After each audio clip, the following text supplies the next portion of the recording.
తాకట్టులో ఉన్న బంగారాన్ని విడిపించి ఆ రోజు ఆన్లైన్ రేటుకే మేము కొంటాం. Sharma gold company. నమస్తే, వెల్కమ్ టు సుమన్ టీవీ. నేను మీ సుమన్ టీవీ ఉషా. 2025 సంవత్సరానికి సంబంధించి ప్రతి ఒక్కరు జాతకరీత్యా మాకు ఏ విధంగా ఉండబోతుంది, దాంతోపాటు ఏ విషయాలలో మాకు కలిసి వచ్చే అంశాలు ఉన్నాయి, మేము వ్యాపార రీత్యా ముందుకు వెళ్ళొచ్చా, దాంతోపాటు వివాహానికి సంబంధించి, సంతానానికి సంబంధించి, ఎడ్యుకేషన్కి సంబంధించి కొంతమంది విదేశాలకు వెళ్ళాలనుకుంటూ ఉంటారు. మాకు ఈ సంవత్సరం ఆ అవకాశం ఉందని కూడా అడుగుతూ ఉంటుంటారు. సో ఓవరాల్గా ఏ యాంగిల్లో కనుక మనం చూసుకున్నా, నక్షత్రాల వారీగా కనుక మనం గమనిస్తే 2025 సంవత్సరానికి సంబంధించి ఏ విధంగా ఉండబోతుంది, ప్రత్యేకించి ఈ నక్షత్రాల వాళ్ళు ఏ విషయాలలో జాగ్రత్తలు వహించాలో మనతో పాటు ఉమా దేవరకొండ గారు ఉన్నారు. ఆయన అడిగి తెలుసుకుందాం. నమస్తే అండి. నమస్తే అమ్మా. రోహిణి నక్షత్రం వారి కనుక మనం చూసుకుంటే ఓవరాల్గా 2025 సంవత్సరానికి సంబంధించి అసలు ఏ విధంగా ఉండబోతుంది అంటారు? ప్రత్యేకించి అందరూ అడిగేది ఏంటంటే సంతానానికి సంబంధించి అడుగుతుంటుంటారు, మా పిల్లలకి ఏ విధంగా ఉండబోతుంది అండ్ దాంతోపాటు ఏ విషయాలలో జాగ్రత్తలు వహించాలి, వ్యాపారంలో పెట్టుబడులు మేము పెట్టవచ్చా, మాకు ఏ వ్యాపారం కలిసి వస్తుంది అని. సో వీటికి సంబంధించి మనం ఏం చెప్పొచ్చు అంటారు? ఇక్కడ రోహిణి నక్షత్రము 2025 మనం రెండు అంశాలు తీసుకుంటే 2025లో సంవత్సరం మారబోతోంది. మనం 2025 కింద మాట్లాడుతున్నాము, కానీ విశ్వావసు సంవత్సరము మార్చి తర్వాత వస్తుంది మనకి. అయితే ముందుగా రోహిణి నక్షత్రం అంటే ఏంటి, వాళ్ళకి ఎలాంటి వృత్తులు సూట్ అవుతాయి, వాళ్ళకి సంబంధించిన వృత్తుల్లో వాళ్ళు ఉన్నట్లయితే తప్పకుండా సక్సెస్ అవుతారు. అలాంటి వృత్తులు వాళ్ళు లేనప్పుడు ఎలాంటి ఇబ్బందులు ఉంటాయి, అది ముఖ్యంగా 2025లో ఎలా ఉంటాయని చూద్దాం. ఈ యొక్క రోహిణి గురించి శాస్త్రం చెప్పినటువంటిది శకటం పంచరోహిణి అంటారు. అంటే ఒక రథము ఏ ఆకారంలో ఉంటుందో ఆ ఆకారంలో 5 తారలు కలిపి ఆకాశంలో కనిపిస్తాయట రోహిణి నక్షత్రాన్ని చూడాలంటే. ఈ రోహిణి నక్షత్రంలో ఒకవేళ డేట్ ఆఫ్ బర్త్ లేకపోతే ఓ వా వి వు ఈ అక్షరాలతో కనుక పేరు మొదలైతే కనుక వాళ్ళది రోహిణి నక్షత్రం కింద పరిగణించబడచ్చు. వృషభ రాశిలో 10 డిగ్రీల దగ్గర నుంచి 23.20 డిగ్రీల దాకా చంద్రుడు సంచరిస్తున్నప్పుడు ఎవ్వరు ఏ జీవరాశి మానవుడు జన్మించినా సరే రోహిణి నక్షత్రం కింద పరిగణించబడతారు. ఈ యొక్క రోహిణి నక్షత్రంలో ఒక మహానుభావుడు జన్మించాడు. ద్వాపర యుగంలో భగవద్గీతను ఉపదేశించినటువంటి మహా మేధావి, ఆయన గురించి అందరికీ తెలిసి శ్రీకృష్ణ భగవానుడు రోహిణి నక్షత్రంలో జన్మించారు. ఈ యొక్క రోహిణి నక్షత్రానికి ఉన్నటువంటి ఏంటంటే అన్ని నక్షత్రాల్లోనూ కేవలం రోహిణి నక్షత్రానికి జ్యేష్ఠ నక్షత్రానికి రెండిటికి మాత్రమే సర్వదోషాలు ఉంటాయి. అంటే 4 పాదాల్లోనూ దోషం ఉంటుంది. రోహిణి నక్షత్రం వాళ్ళు జన్మిస్తే తప్పకుండా నక్షత్ర శాంతి చేయించాలి, బాల అరిష్ట శాంతి చేయించాలి, లేకపోతే జీవితంలో 12 సంవత్సరాల లోపు గండాలు ఉంటాయి వాళ్ళకి, ఆరోగ్య సమస్యలు. ఎవ్వరు రోహిణి నక్షత్రం అయినా సరే మీరు చూసుకోవచ్చు, 12 సంవత్సరాల లోపు ఆరోగ్య సమస్యో, పడిపోవడమో, లేకపోతే ఇబ్బందో, వాళ్ళ మేనమామకి ఇబ్బందో. కంసుడు కదా, శ్రీకృష్ణ భగవానుడికి కంసుడు మేనమామ, ఆయనకి ఇబ్బంది కలిగింది. ఆ రకంగా మేనమామకి ఇబ్బందులో తండ్రికో తల్లికో కుటుంబ సభ్యులకో నష్టం కలగడమో ఖచ్చితంగా జరుగుతుంది. సో పుట్టినటువంటి సమయం ఆధారంగా రోహిణి నక్షత్రం అయితే తప్పకుండా ఈ యొక్క నక్షత్ర శాంతి, అంతర్గత జాతకంలో కనుక బాల అరిష్ట దోషాలు ఉంటే బాల అరిష్ట శాంతి తప్పకుండా చేయించాలి. అప్పుడు వాళ్ళకి ఆ దోషం నుంచి బయటపడతారు. ఇంకా రెండవది, రోహిణి నక్షత్రం వాళ్ళు చాలా తెలివైన వాళ్ళు. ప్రతి ఒక్కరూ కూడా ఏ పని చేసినా దానికి ఒక పరమార్థం అనేది ఉంటుంది. మీరు ఇక్కడ ఏదో ఒక వృత్తి చేస్తున్నారంటే జీవితాన్ని కొనసాగించడం కోసము, ఫ్యామిలీని ముందుకు తీసుకెళ్ళడం కోసము. కానీ రోహిణి నక్షత్రం వాళ్ళు ఏం చేసినా ఒక సుఖం కోసం, భోగం కోసం.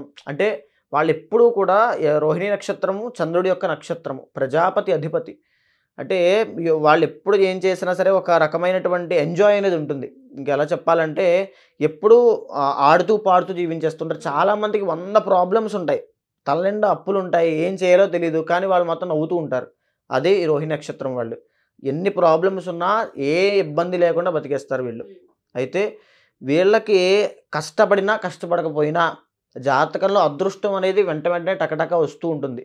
జాతకంలో అంతర్గతంలో కాదు, యూనివర్సల్గా గోచారపరంగా కార్లు, బంగళాలు, గొప్ప గొప్ప స్థాయికి వెళ్ళ పరిచయాలు, తర్వాత ఆడవాళ్లతో సాంగత్యము రోహిణి నక్షత్రం కాబట్టి, తర్వాత కొత్త బట్టలు, అంటే వేసిన బట్టలు వేసుకోకుండా వేసుకుంటారు, కట్టిన బట్ట కట్టకుండా కడుతూ ఉంటారు రోహిణి నక్షత్రం వాళ్ళు. అంతర్గత జాతకంలో చంద్రుడు చాలా బాగుంటే యోగం పడుతుంది వాళ్ళకి. తర్వాత పెద్ద పెద్ద విలాసవంతమైన ఇళ్ళు, వస్తువులు, కార్లు, ఈ వాహనాలు అన్నీ అనుభవించడము, ఈ రకంగా ఉంటుంది. అయితే రోహిణి నక్షత్రం వాళ్ళు వృత్తిరీత్యా డబ్బుకు సంబంధించి, ఇప్పుడు నేను చెప్పినటువంటి విలాస వస్తువులకు సంబంధించిన వ్యాపారాలు, బ్యాంక్ మేనేజర్గా ట్రై చేయడము. ఎవరైనా సరే మీది రోహిణి నక్షత్రం, మీకు జాబ్ రావట్లేదని బాధపడుతూ ఏ ఫీల్డ్లోకి వెళ్ళాలి అనుకుంటే ముఖ్యంగా అంతర్గత జాతకం చూసిన తరువాతనే నిర్ణయించుకోవాలి. కానీ రోహిణీ నక్షత్రానికి బ్యాంకుకి సంబంధించిన విషయాల్లో, వాటికి సంబంధించిన జాబ్ విషయంలో చాలా బాగా సక్సెస్ అవుతారు.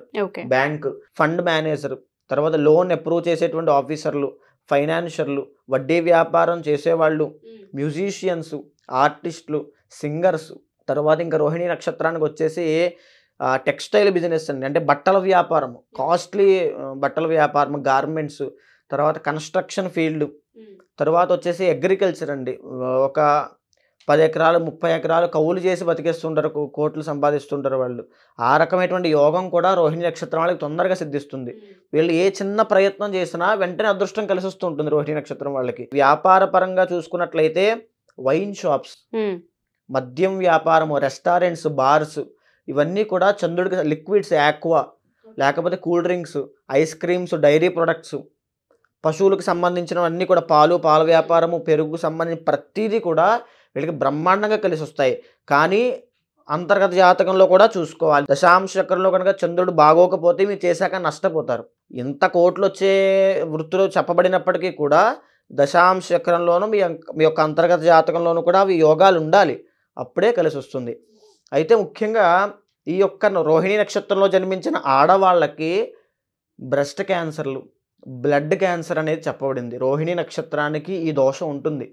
వారి యొక్క అంతర్గత జాతకంలో 6వ స్థానం శుద్ధిగా ఉండే దోషం పట్టదు. కానీ రోహిణీ నక్షత్రం వాళ్ళకి 6వ షష్ఠ స్థానం కనుక పాడైతే తప్పకుండా బ్లడ్ క్యాన్సర్లు, బ్లడ్ షుగర్లు, డయాబెటీస్, తరువాత యుటెరస్ ప్రాబ్లమ్స్, తరువాత వచ్చేసి ఈ యొక్క రోహిణీ నక్షత్రం వాళ్ళకి గర్భానికి సంబంధించిన ఇబ్బందులు, చాలామందికి దీర్ఘకాలిక ఆరోగ్య సమస్యలు, సయాటికా పెయిన్స్, ఇవన్నీ రోహిణి, ముఖ్యంగా గొంతుకు సంబంధించింది కూడా ఈ యొక్క వృషభ రాశిలోకి వస్తుంది కాబట్టి గొంతుకు సంబంధించింది, దగ్గు, ఇవన్నీ కూడా వీళ్ళకి ఆరోగ్య సమస్యలు కింద చెప్పచ్చు.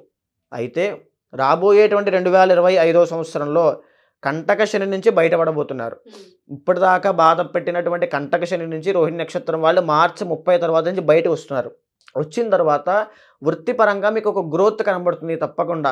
ఇప్పటిదాకా కష్టపడి అలసిపోయి మాకేమి పనులు అవ్వట్లేదు, మేము జాతకాలు నమ్మము, దేవుణ్ణి నమ్మము అని అంత విసిగిపోయి ఉన్నారు వాళ్ళు, వృషభ రాశి వాళ్ళు. ఈ యొక్క రోహిణి నక్షత్రం వాళ్ళు ఎస్పెషల్గా వాళ్ళకి సహనం ఎక్కువైనప్పటికీ కూడా విసుగు వచ్చేసింది. కంటక శని వాళ్ళు ఎంత కష్టపడిన రిజల్ట్స్ రావట్లేదని. మార్చి 30 తర్వాత రోహిణి నక్షత్రం వాళ్ళకి తప్పకుండా ఒక సెటిల్మెంట్ అనేది వస్తుంది, వ్యాపారంలో లేదా ఉద్యోగంలో. తప్పకుండా మీ ప్రయత్నం కూడా ఉండాలి. ఏ రకమైనటువంటి ప్రయత్నము అంటే ఏదో ప్రయత్నం చేయమన్నారు కదా అని చెప్పి డబ్బులు తీసుకెళ్ళి దేంట్లో పడితే దాంట్లో పెట్టేయడం అనేది మంచిది కాదు. అంతర్గత జాతకంలో ఏ రకమైనటువంటి కలయికలు ఉన్నాయి, లగ్నంలో ఏ రకమైనటువంటి కలయికలు ఉన్నాయి, దశమ స్థానంలో ఏ రకమైన కలయికలు ఉన్నాయి, 6వ స్థానంలో ఏ రకమైన కలయికలు ఉన్నాయి, దేన్ని చేస్తే వీళ్ళకి చాలా బ్రహ్మాండంగా వర్తిస్తుంది అనే విషయాన్ని చర్చించుకోవాలి. చర్చించిన తర్వాతే, ఆలోచించిన తర్వాతే, నిర్ణయించుకున్న తర్వాతే ముందుకు వెళ్ళాలి.